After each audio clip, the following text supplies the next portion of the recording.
స్వతంత్రం వచ్చినటువంటి కమ్యూనిస్టులు అధికారంలోకి రాలేదు కానీ ప్రభుత్వంలో ఎవరున్న ఎజెండా వీళ్ళే ఫిక్స్ చేసేవాళ్ళు. ఒక భావోద్వేగభరితమైనటువంటి ట్రాప్లోకి ఒక వాయిస్ ట్రాప్, ఒక పాయింట్ ట్రాప్, ఒక టాపిక్ ట్రాప్. వీళ్ళు ఏ టాపిక్ అయితే డిసైడ్ చేస్తారో మీడియా దాన్ని హైలైట్ చేస్తుంది, ప్రభుత్వాలు ప్రతిపక్షాలు దాని చుట్టూ తిరిగాయి. అలాంటి ఒక ఎజెండా నడిపారు. అటల్ బిహారీ వాజ్పేయి మాత్రమే దాన్ని పట్టించుకోవాలి. కాంగ్రెస్ హయాంలో అదే జరిగింది. యునైటెడ్ ఫ్రంట్ అంతే, నేషనల్ ఫ్రంట్ అంతే. ఆ ట్రాప్లోనే, వామపక్ష ట్రాప్లోనే ఉండేవాళ్ళు. వామపక్షం అధికారంలోకి రాకపోయినా సరే ఆ విధంగా ప్రభుత్వాల్ని శాసించింది. ఇప్పుడు నరేంద్ర మోడీ అసలు వీళ్ళతో సంబంధం లేకుండా ట్రాప్లో పడకుండా 12 ఏళ్ల నుంచి సాగుతున్నాడు. ఈ నేపథ్యంలో ఆనాటి 50ల నాటి రాజకీయం మళ్ళీ ప్రారంభించారు. అప్పట్లో ప్రింట్, ఎలక్ట్రానిక్ మీడియా వీళ్ళ చేతుల్లో ఉండి వీళ్ళ వాళ్లే అందులో జర్నలిస్టులుగా ఉండటం వల్ల కథ నడిపేవాళ్ళు. ఇప్పుడు ఈ రెండు పోయాక వాటిట్లలో దాన్ని వినియోగించుకుని అధికారంలోకి వచ్చినట్టు నరేంద్ర మోడీ కొన్నాళ్ళు పోయేటప్పటికి ఇప్పుడు బీజేపీ పెద్దగా పట్టించుకోవట్లేదు కాబట్టి ఇన్ఫ్లుయెన్సర్ల విషయంలో ఇప్పుడు తమదైనటువంటి డిజిటల్ మీడియాలోకి ఎంటర్ అయినటువంటి వామపక్షాలు ఒక భావోద్వేగాలను సృష్టించే ప్రయత్నం చేస్తున్నారు.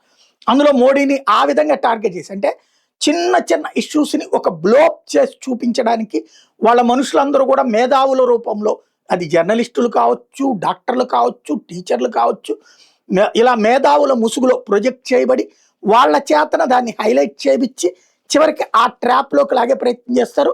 ఈ మధ్య కాలంలో ఈ ట్రాప్లోకి మళ్ళీ జనం వెళ్ళటం ప్రారంభించారు. అందులో భాగంగా వీళ్ళు సృష్టించే కొత్త ఎజెండా. దీనికి ఆన్సర్స్ కూడా మనం మాట్లాడుకుందాం. రామ మందిరంలో జరిగిన చోరీ సంగతి ఏంటి, దానికి బాధ్యులు ఎవరు అని మోడీ గారిని అడగాలి. మోడీ గారు ప్రెస్ మీట్ ఎందుకు పెట్టరో తెలియదు, కానీ ఒకవేళ పెడితే సామాన్య ప్రజల తరపున మీడియా అడగాల్సిన 7 ముఖ్యమైన ప్రశ్నలని వీళ్ళు ఎజెండా ఫిక్స్ చేశారు. అందులో రామ మందిరంలో జరిగిన చోరీ సంగతి ఏంటి, దానికి బాధ్యులు ఎవరు. దానికంటే ముందు ఫస్ట్ ఇదివరకు మీడియా ప్రెస్ మీట్ ఎందుకు పెట్టేవాళ్ళు అంటే, ప్రభుత్వం చెప్పాలనుకున్నది ప్రజలకి నేరుగా రీచ్ అయ్యేది కాదు. కాబట్టి పేపర్కో టీవీ వాళ్ళతోనో మాట్లాడితే వాళ్ళు ఆ పేపర్లోనూ టీవీలోనూ వేస్తే అది ప్రజలు విన్నాను. ఇవాళ డైరెక్ట్గా ఫేస్బుక్ ఉంది ఆయనకి, ట్విట్టర్ ఉంది ఆయనకి, మన్ కీ బాత్ ఉంది ఆయనకి. ఆయన చెప్పాలనుకున్నది నేరుగా జనాలకి వెళ్తుంది. ఇంకా ప్రెస్ మీట్ ఏంటి, ప్రెస్ ఏమన్నా మేధావులా? ఆ మేధావిత్వం పోయింది. ఇప్పుడు ప్రెస్ అనేటటువంటి తమ ఎజెండాలతో పనిచేస్తుంది. ఇంకా ప్రెస్ మీట్ పెట్టి ట్రోలింగ్ కోసం, డ్రామాల కోసం ఇదిగో ఇట్లాంటి దిక్కుమాలిన ప్రశ్నలకు తప్పించి ఏముంది. ఇప్పుడు దొంగతనం జరిగింది, కేరళలో ఒక దొంగతనం జరిగింది అనుకోండి, విజయాన్ని పట్టుకెళ్తారా? ఇప్పుడు మొన్న ఆ బంగారానికి సంబంధించిన దొంగతనం జరిగింది, విజయన్ అరెస్ట్ చేశారా? విజయన్ మీద కేసు పెట్టారా? సిపిఎం మీద కేసు పెట్టారా? లేదు కదా. ఆ గుళ్ళోకి సంబంధించిన వాళ్ళు ఇప్పుడు కూడా గుళ్ళోకి సంబంధించిన వాళ్ళ మీదనే కేసు నడుస్తుంది. దాంట్లో మోడీ చెప్పేది ఏంది, మరి విజయన్ చెప్పాడా బంగారం గురించి? మరి అక్కడ లేని ఇక్కడ ఎందుకు వస్తుంది అంటే, మేము ఎజెండా ఫిక్స్ చేస్తాం, మీరు మూసుకుని అది ఫాలో అవ్వండి అని చెప్పే దౌర్జన్యపూరితమైనటువంటి ఎజెండా వీళ్ళది. రెండోది, దేశాధినేతగా తరచుకు చేసే విదేశీ పర్యటనల వల్ల దేశానికి చేకూరుతున్న లాభం ఏంటి? ఇదివరకు మన్మోహన్ సింగ్ చేశాడు, ఆయన అడిగారా? రాజీవ్ గాంధీ చేశాడు, ఆయన అడిగారా? ఇందిరాగాంధీని చేశారు, ఆయన అడిగారా? సరే, అది పక్కన పెడదాం. ఇప్పుడు ఏంటి ప్రయోజనం?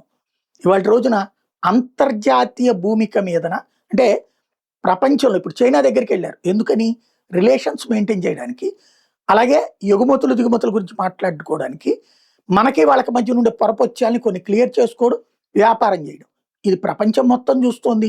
అదే సందర్భంలో ప్రపంచం మొత్తం ఆయన గౌరవిస్తోంది.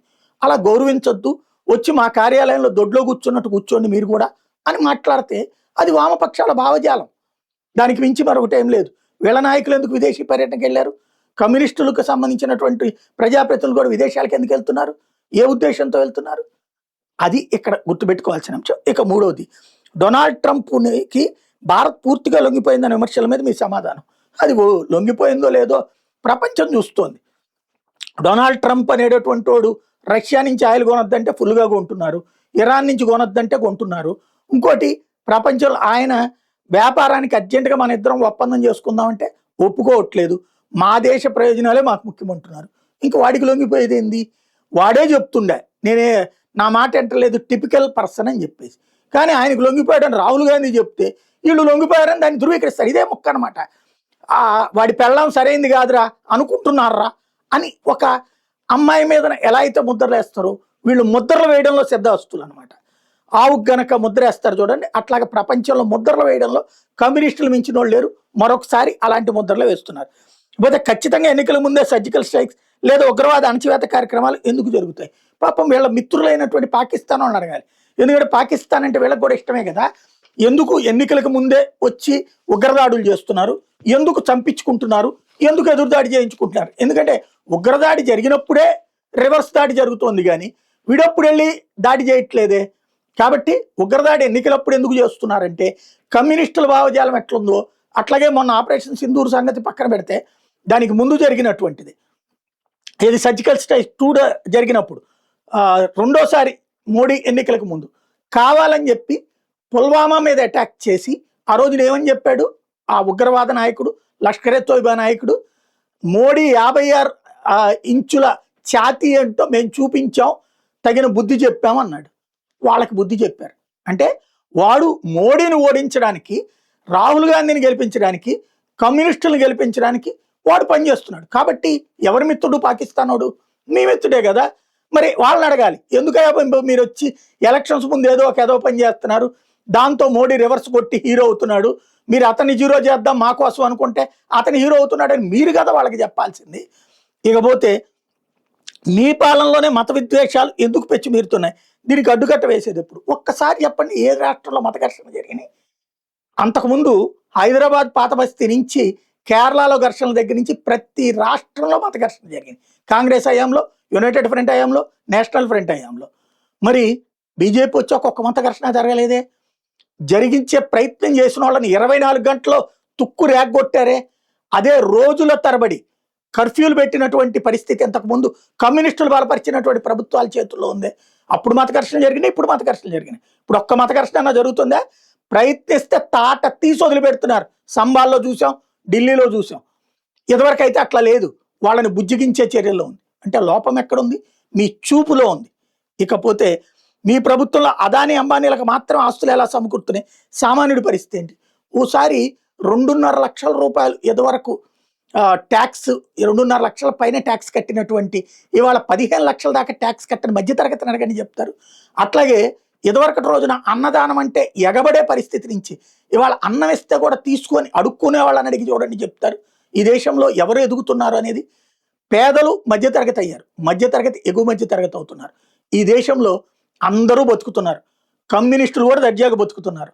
అంబానీ అదాని ఒక్కడే బతకట్లేదు. ఇదివరకు కూడా వీళ్ళు టాటాలని, బిర్లాలని ఇట్లాగే తప్పుడు ప్రచారం చేసేవాళ్ళు. వాళ్ళు అందుకనే వాళ్ళ వ్యాపారాలు కుచించుకున్నారు. ఇప్పుడు వీళ్ళు పట్టించుకోవట్లేదు కాబట్టి సాగుతున్నారు. అందుకని కడుపు రగిలిపోతుంది. ఇప్పుడు హైదరాబాద్ ఇదే అమెరికాలో ఉన్నటువంటి మైక్రోసాఫ్ట్, గూగుల్ మీద పడేవాడు ఏడవడు.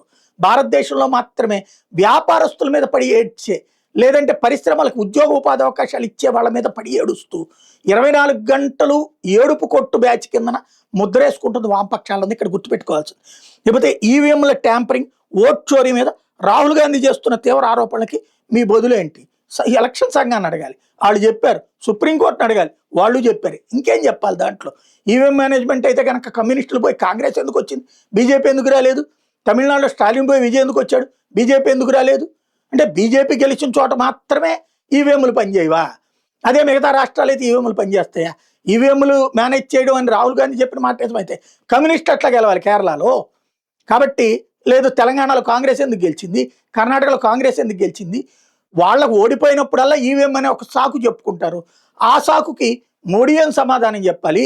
చెప్పాల్సింది సీతారాం యేచూరి పాపం ఎక్కడున్నాడో తెలియదు కాబట్టి ఇప్పుడున్నటువంటి రాజానో లేకపోతే ఈ బ్యాచ్నే కదా చెప్పాల్సినటువంటిది. అది ఆలోచించుకుంటే సరిపోతుంది.